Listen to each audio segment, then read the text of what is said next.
Hommes et femmes, l'intimité peut être brisée à cause de la saleté. Maman, brossez les dents. Une femme qui n'aime pas la brosse n'aura pas les bisous.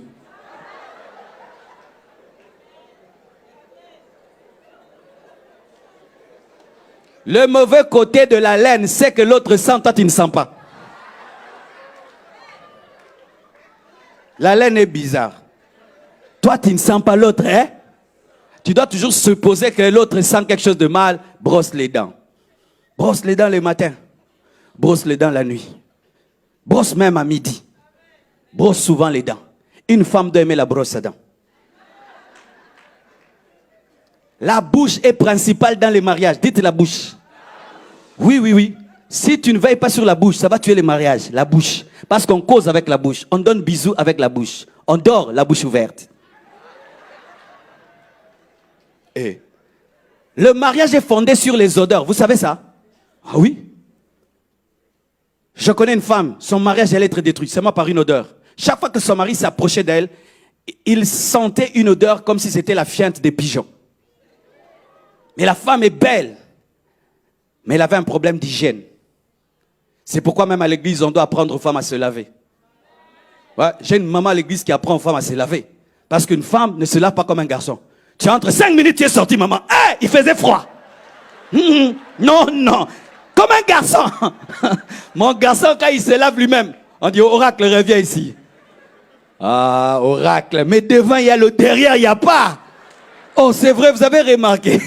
Il était pressé. Mais il y a des femmes, quand c'est la saison sèche, il fait froid, elle ne se lave pas. Elle fait des demi-terrains. Comme un garçon. Et ça. Surtout même les jeunes filles d'aujourd'hui, avec vos pantalons et vos bodys, vous paraissez comme des Américaines, mais sales. Mais oui, beaucoup de jeunes filles d'aujourd'hui ne savent pas se laver, comme nos mamans. Parce que les mères, vous ne prenez plus le temps d'éduquer vos enfants. Vous avez tellement honte de dire certaines choses. Oui, maman, est-ce que tu as déjà pris le temps à dire à ta fille qu'on se lave comment?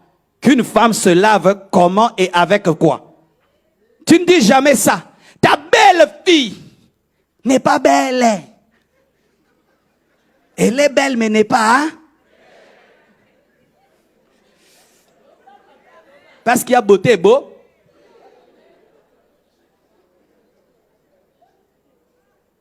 Mais ça fait quoi? On est tellement spirituel. Seigneur, bénis mes filles qu'elles se marient. Mais est-ce qu'elles sont propres? Elles s'habillent bien. Mais est-ce qu'elles sont propres? Parce qu'il y a une différence entre bien s'habiller et être propre. La propreté, c'est lorsqu'il n'y a rien. Mais tu es propre.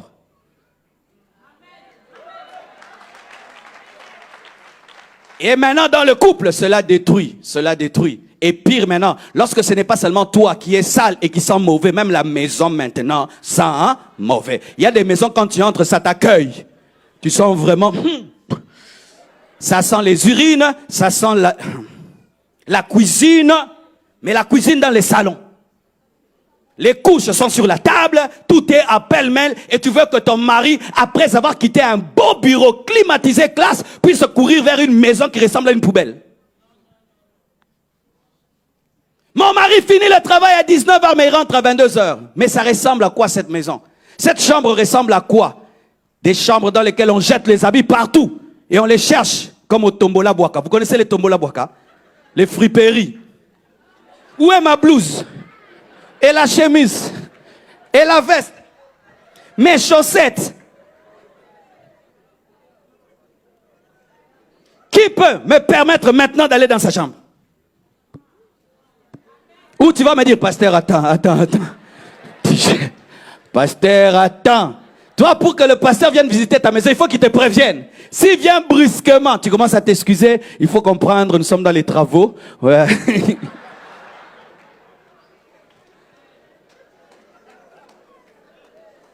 Une femme qui a un seul essuie. L'essuie qui essuie les pieds, essuie tout. C'est vraiment un essuie tout. Un seul essuie. Une brosse à dents fatiguée qui a fait ça. Et puis ça. C'est-à-dire, arrête de m'utiliser. Mais tu forces toujours. Mais la brosse a dit, je suis fatigué. Achète.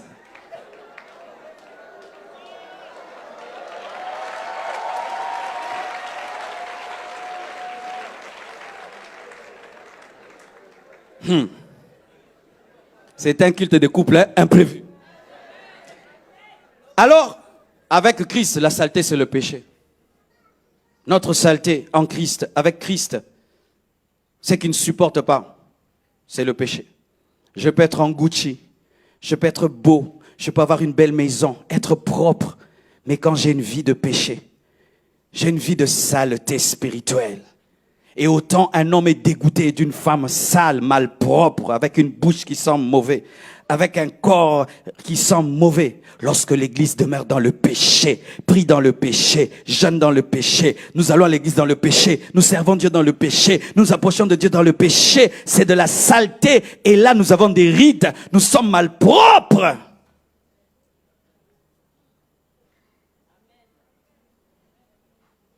Terminons. Huitièmement. Ça va vous étonner, mais Dieu m'a enseigné ça aussi. L'une des choses en Europe qui peut détruire un couple, tu vois ta femme ne t'aime plus, tu cherches autour d'elle, il n'y a pas un homme, et puis tu découvres, elle est tombée amoureuse d'une autre femme. Ah oui, en Europe, il y a des femmes qui quittent leur mari pour aller épouser d'autres femmes. Il y a des femmes mariées qui tombent dans le lesbianisme. Il y a même des jeunes filles qui ne veulent pas des maris. Vous pensez que c'est la consécration? Elle aime les filles. Ah oui, le lesbianisme. Et je vous assure qu'il y a même le lesbianisme spirituel. Je vais vous expliquer cela. Pour ceux qui encouragent l'homosexualité et le lesbianisme et qui disent où est le verset, voici un verset clair contre le lesbianisme et l'homosexualité. Romains 1, 26 à 27. Clair. La Bible dit, c'est pourquoi Dieu les a livrés à des passions infâmes, car leurs femmes ont changé l'usage naturel. L'usage naturel, c'est l'homme et la femme. En celui qui est contre nature, c'est la femme avec la femme, le lesbianisme. Et de même les hommes, abandonnant l'usage naturel de la femme, se sont enflammés dans leurs désirs les uns pour les autres, commettant homme avec homme des choses infâmes et recevant en eux-mêmes le salaire que méritait leur égarement. La Bible est contre l'union d'une femme avec une femme et d'un homme avec un homme, clairement.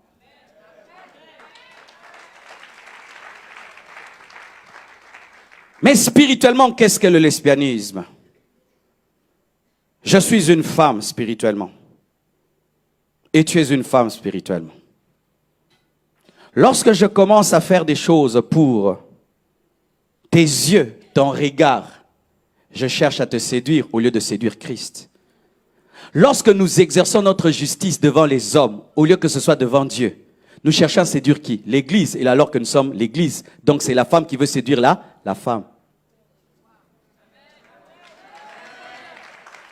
Lorsque j'adore Dieu, et puis j'ouvre mes yeux, je regarde, si tu me regardes, je cherche à séduire Jésus ou te séduire toi. Lorsque je quitte la maison, je m'habille. Aujourd'hui, ils vont sentir. Ah! Et tu viens à l'église.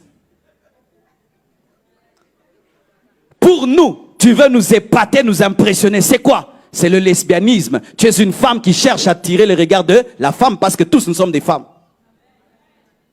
Et vous allez voir dans la parole, lorsqu'Ésaïe a vu le trône de Dieu et il a vu les anges, il a remarqué une chose, les anges couvraient leur visage pour qu'ils ne détournent pas l'attention d'Ésaïe et qu'Ésaïe ne voie que le Père, ne voie que le trône très élevé, mais ne soit pas distrait par leur beauté parce qu'ils étaient beaux. Nous tombons dans le lesbianisme spirituel lorsque nous détournons le regard de l'église de Jésus et nous amenons ce regard vers nous. Car je suis une femme spirituelle. Tu es une femme. Si tes regards sont sur moi, qui suis la femme, tu cesses de regarder l'époux. Et quand vous lisez la parole, lorsque Esther devait devenir reine, on leur donnait de l'huile, on leur donnait du parfum pour plaire au roi, pas pour plaire aux autres femmes.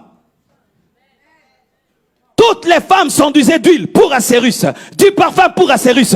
Leur objectif c'était Assérus, Assérus, Assérus, Assérus. C'est pas qu'elle mettait de l'huile pour épater l'autre fille, être belle pour que l'autre fille la regarde. Mais aujourd'hui, nous cherchons l'onction pour impressionner l'église. Tu t'es mis de l'huile pour la femme.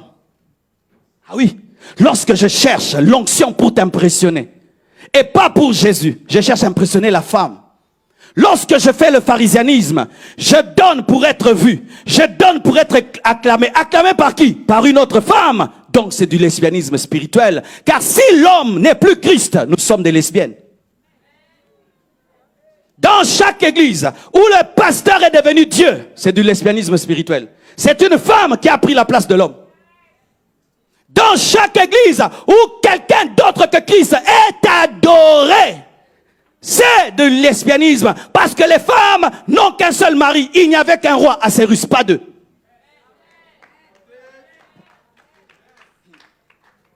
Mais vraiment, que Dieu m'aide. J'ai compris ceci. Que le regard de l'homme est devenu tellement puissant dans l'église aujourd'hui. Qu'aujourd'hui, il est devenu plus puissant que la présence de Dieu. Regardez aujourd'hui les jeunes, ils sont en train d'adorer Dieu et puis ils se filment. Pourquoi? Pour avoir des vues sur Internet. Les gens vont en retraite et filment la retraite en train de jeûner. Ces moments d'intimité avec Dieu.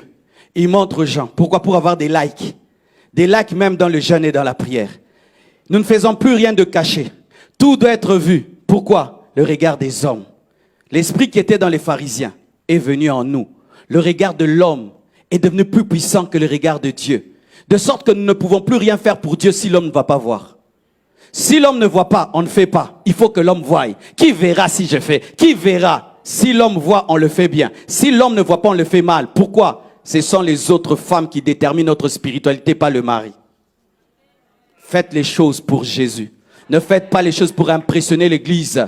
Si tu fais des choses pour m'impressionner, pour impressionner l'église, impressionner l'homme, tu as dévié. Car ce n'est pas l'homme qui est l'homme, c'est Jésus qui est l'homme. Que Dieu vous bénisse abondamment.